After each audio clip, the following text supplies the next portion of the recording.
Welcome to the last installment of the Fighting Fatigue series. And today I want to talk about protecting your energy and just your well-being.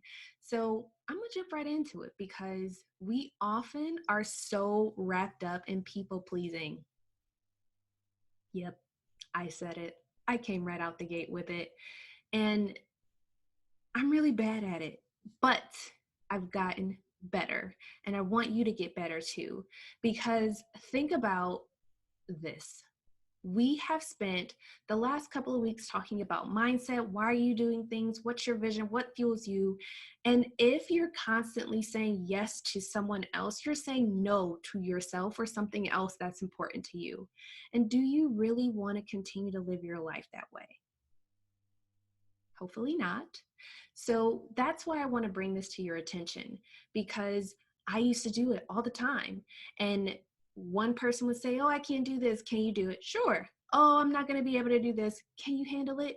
Absolutely. And you find that it's almost like collecting coats, and they just pile on and pile on and pile on and pile on. And next thing you know, you're like, where's the coat rack? And how did I become it? I don't want that for you. So when you people please, you also don't effectively use your time. So I want you to look at it. You recently just did your schedule. Look at what you're spending your time on. If you notice that you're spending a lot of time on social media, there are apps, there are timers that you can set for yourself. And now within social media apps, you can actually say how long you want to spend on it. So definitely start looking at that. And if you're not using your time wisely, I highly recommend that you reevaluate. And if you need to, do another time dump. If you're noticing that there are things that you're constantly spending time on, just look at those. It's no shame in it. There's no judgment. Each of us has something that we always spend extra time on that we know we shouldn't.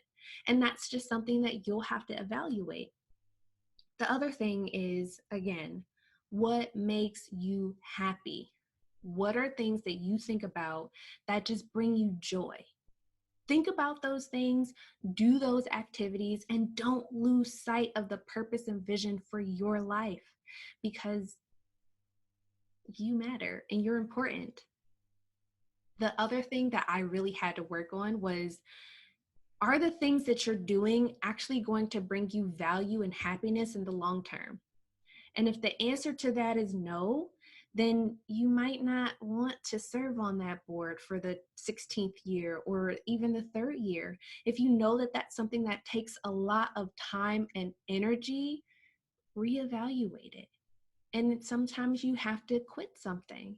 And quitting is not a bad thing. We have such a negative connotation around quitting something. It's really just reevaluating if something is important. And if it's not, it's okay to stop doing that thing. I want you to let go of this notion that you have to do so much, because you really don't. It's all about using your time and energy wisely so that you can continue to give to the things and the people that matter most to you. And stop apologizing. If you don't have to do something, just say, you know what? Unfortunately, I'm not going to be able to do this. And finally, stop apologizing so much. If you can't do something, don't kill yourself trying to figure out how to create a jigsaw puzzle for your life if it's not going to ultimately help you and make you happy. I've done that a lot with family. I am guilty of it. And ultimately, I am the one that suffers from it while they have this wonderful thing or their event went great, but I'm exhausted and I don't feel well and I can't get out of bed. So if you can't do it, it is okay to say no and stop feeling guilty about it. You have a choice.